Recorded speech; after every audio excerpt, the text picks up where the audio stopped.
what's happening, everybody? It's Ike from Flipside Music, and welcome to What the F.A.Q. Season 3, Episode 9? 9. Yes. If you guys are new here, weekly question and answer show. You ask us a question, we give you an answer, and I think that's it. We also detect we decipher. Oh yeah, I'm Dylan. By the way, I'm here with Dylan. So. Yeah, we're out of order. We're out of order this week. Yeah, it's been a long week. Yes, long, interesting week. And yes, very interesting. That's a good. We'll just leave it at interesting. Interesting, very interesting week. Good stuff. Not so good stuff, but mostly good stuff. It's all good. Yeah, it's business. Things happen. Yeah, we have still been busy, so that part's good. Yes. So from revisiting from last week, we actually did decipher Pat's middle name. So it is indeed Fritz. Yep, that's great. Yep, P. Fritzed. P. Fritzed. So now I'm gonna call you Fritz now, Pat. Yeah. Hey, Fritz. He's gonna kill me. Yeah. You on the Fritz? All right. So moving past Fritz, Colin James asks, do you think it's more common for guitarists to want to tinker with their instruments or to take it to a store? I know. I Sorry. Like, snicker. Or take it to a store for a tech to work on it. I wonder if being part of a gear-driven community skews our perspective.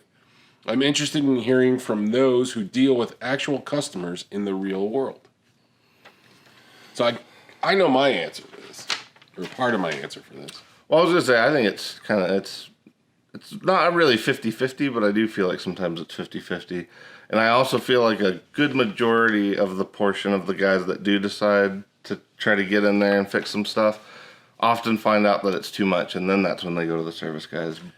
Yeah, that's pretty much what I was going to say. Yeah. I think people that have been doing it for a while and that understand and have learned how to do a setup or have learned how to change a nut, or do a nut. Yeah. You know, move things around, take things off, put things back on. Mm-hmm. If you've tinkered around with like parts casters or something like that. Yeah. Anything like that, or any. Well, even like my Barrington, to kind of get that one in like fighting shape again, I had to do the your card trick for the nut to get the locking nut to sit right, and then I also had to, because it was the old type of Goto Floyd Rose, which was this weird set screw thing. But it literally was impossible, at least for me, to find the correct set screw. I just couldn't find it anywhere. Mm-hmm. And so it was just easier to literally just shear off, because it was like the piece of it that went over the top part of the bridge, like where the bar actually slipped in. That part was a molded portion. So I just basically literally just had to get like a chisel and a hammer and just shear that part off. And then I had to drill out just enough space to put one of the, like the new, because the new ones you basically just screw down the collar. It has a collar and it screws down. And as that collar goes down, it kind of increases the tension at the end of it. And so anyway, I ended up installing that, and it's been great ever since. But I just remember being like so nervous, trying to figure out how to do that. Well, that's how this came about. Is that he came in with his Barrington 7 years ago or so? Yeah. Hey, can you help me out with this? I'm like, hey, kid, how about you buy some shit? Right. And then it was a budding friendship. It was, because the first thing I think I visited was the overdrive stuff. Because I just started to try, you'd just gotten in with Cattle and Bread, I think. Yeah. And that was when I was going back and forth between the Archer and the Naga Viper, which I actually ended up with both eventually. Yeah. Both. But yeah, no, that was that Barrington. It's funny when I think about that guitar because there's a lot of stuff attached to that particular guitar. But yeah, that was the first one I feel like, because I've worked on all my stuff. Because I think I've told the GC story. Because that's another one. I'm sure there's a lot of guys out there that actually have been to techs, been burned at GC techs or something. Yeah, and then just go somewhere else. Yeah, they decide to take it up themselves, or Yeah, and I think that's what that's kind of. I think people try sometimes because they think it's easy. Like, look at this. It's got to be easy. Right. And they realize it's not, and they screw it up. Because we get that a lot. Right. Here at the shop, guys that try something, and then Nick's like, that's not quite right. Yeah. Not quite right. So he'll fix the problem, or they think it's something easy. I hear this all the time because where I kind of do some work is right near an earshot of Nick's area here. So I always hear, well, it just needs a little screw turn here, maybe a thing here. And Nick's always kind of like, well, see, and then he's got to go through his process, kind of like, it's not nearly as easy as you may think, Right. that it's a quick turn here, or it's a quick screw turn there, or a replacement. Things do take a little bit more. Right. I think people have good intentions, and some people are not mechanical at all, so it's just best for you to it's best for them to bring their stuff to a tech, where guys that have, like, some ability with... Yeah. Can do it themselves. I mean, Yeah, if you're pretty handy, I mean, it's worth taking a shot at. I just, any major stuff, I just say do your research first. That's the main thing. Like, the more research you do, because there's a lot of misinformation. Obviously, it's the internet. But the best thing for me, at least, was watching a few different videos and eventually finding the one that had the right perspective for what you were doing. Yeah. Because really dive into it to get your knowledge up. There was a guy here the other day that was looking for a saddle for an acoustic guitar, and he's like, oh, I think I'll just do it myself. I'm like, have you ever, like, made a saddle for an acoustic guitar before? And he's like, well, it's just, you got to put the thing in the thing. I go, well, that's a little bit more than that. Yeah, There's a curve. You got to kind of have a break angle, and you got to play with your intonation a little bit. And he's like, right, you got to compensate for it. Kind of glazed over a little bit. And I'm like, it's a little bit more than just popping the thing in. Right. Sometimes that can happen, but not always. Yeah. No, and I feel like... I guess this one's kind of winding. Yeah. But I do feel like for the most part, yes, Colin, you're right. I do think in this community, most guys try to tinker with it for the most part. There's some guys, though, that come in that are just real honest, like you said, that are just, they know they're not mechanical. Yeah, they're just like, here, professional, you do it. Right. I think it's the same guys that will change the oil on their car or change the brake pads on their car. It's like, those dudes are going to do their own setups. Like, usually. Or at least give it a shot. Or at least give it a shot. Yeah. Or somebody that does that kind of stuff. I mean, that's what I've also met a lot of those guys that, like, there's a few, like, mechanic guys do come in here quite a bit. Some of them don't like to do it because they feel like they're a little, because of their job, they tend to be kind of heavy-handed about stuff. And so they're worried because they feel like an instrument is super, they feel like it's super delicate compared to, like, what they deal with. Yeah, so. You can't use an impact wrench. Yeah, right. All right. So let's move on to the next one. Yep. I know we're getting tight on time. So Ben Coombs, our preferred Canadian YouTuber, says, question for this week is, how many guitars do you take to a gig? Darren? Lots of variables, but I would say, at least it's a good idea. Not everybody can. I think it's a good idea to have at least one backup. Like, if you have one main guitar, at least take one backup. So I'd say at least two. If you're playing multiple tunings, obviously that can get real crazy real quick. But but that just, at that point you know that you're choosing that at that point. Like, if you're going to do multiple tunings and have backups for those tunings, then that, like I said, at that point you got it. Then you're going to have to bring extra stuff. Right. Yeah. But I've played gigs where I just brought one guitar. That's it. It's just my one guitar. And then there's ones where I'm like, I should probably bring another one. Well, just say you really got to trust that one. I would say more for, like, I guess, well, it depends. Because, like, if you're playing a gig with a bunch of friends, you could either... You're like, let me steal yours. That, or, like, you're that somebody can talk or something for a minute while you throw a string back on there, if something like that happens. Or you just keep playing, like I used to... Right, there's that, too. That happened to me more than once, the little bit. But, yeah, sometimes you can just borrow somebody's something. But I would have... I know, like, Jake often just rolls with the one, but he, that one in particular will be a very trusted guitar. Yeah. Like, he doesn't usually roll out with anything that he's never put through, like, several practices ahead of time. Yeah, the before times. Yeah. There was a couple guitars I'm like, I really like to play this tonight.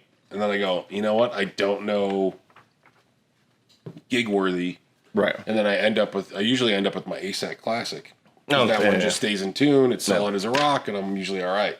Yeah. So, well, I kind of like the idea of those double, since we've been talking about the reunion blues stuff more, I love those double gig bags, because then you can literally just throw, a couple of them in there, and you're really not taking up much space. You don't have to make 2 trips. You just have the one gig bag, and you're good. Yep. All right. So Carl Engstrom. Engstrom. Yeah. I have a Line 6 Spider 2 that has a decent clean sound. What pedals might work? It'd be solid state. So the only, I would say most things will work, but fuzz is probably going to be the main one that doesn't respond the same. And honestly, even with as much as I love the Katana, like, fuzzes don't feel fuzz like on those amps necessarily. Like they kind of they get the sound close, but it's like the texture. I feel like because of the solid state part of it is just different. So for me, like the only ones that really don't work with solid, I'm sure there's guys that obviously would dispute that, but for me it's more of a tactile thing than it is a sonic thing. Right. But fuzzes don't feel the same to me on solid state. So that would be my only one that I would steer, I guess, maybe not steer away from, but you're really going to have to do some hunting to find the right one. The one that's going to sound right. But overdrive should be fine, delays, right. Stuff like that. All that stuff should work pretty fine with the with your Spider. And if it's got an effects loop, you can always use that too for some of your modulation. Yeah, I don't remember if those do, but yeah, I mean that always helps clean up some of that stuff because especially delay and reverb always likes the effects loop if you can. All right. Last one is Andy Dion asks, really dig your logo and slogan. How did you guys come up with it? So the logo. Yeah, maybe I'll flash it in the editing thing. So the logo part, I just came up with the idea, like circle is kind of a cool thing. And, there's a lot of cool circle logos. I mean, the Ramones has got a cool circle logo. And it's all that was what I always loved about it. Yeah. It's always, and it's like a logo with one shot. Like you just see it real quick. You know what I mean? It's not, and then, we wanted to put the guitars in the middle and then the mountains in it. So for Colorado, but then the slogan, which says, "Life is short, make some noise." This whole thing kind of started with me with a side hustle, buying and selling stuff. And at kind of back then, my brother-in-law passed away. Oh, and so it was kind of one of those things where it was a little bit emotional, like, life is short, make some noise. Go do your shit. Go try something. You could fail at anything. You could fail at something you love, or you could fail at something you hate. Yeah. So if you're going to do it, go out there, shake the trees, make some noise. Yeah, to me, it's like the rock version of Carpe Diem, kind of. Yeah. Like life's short. Yeah. Get out there and make some noise. Right. Turn the amps up. Kick gas, man. Go, just follow whatever you want to do. Just go do it. Don't give a shit about anybody else. Don't worry. What do I always say? Don't worry about what everybody else is doing. Yeah. Worry about what you're doing. Right. And that's kind of works in with that whole logo or the whole slogan. So. Yeah, because to me, like I was like to me, it does I think really get more of that Ramones, or at least a lot of people when they first see it, it does give it off kind of a Ramones vibe, which is I personally think that's really cool because.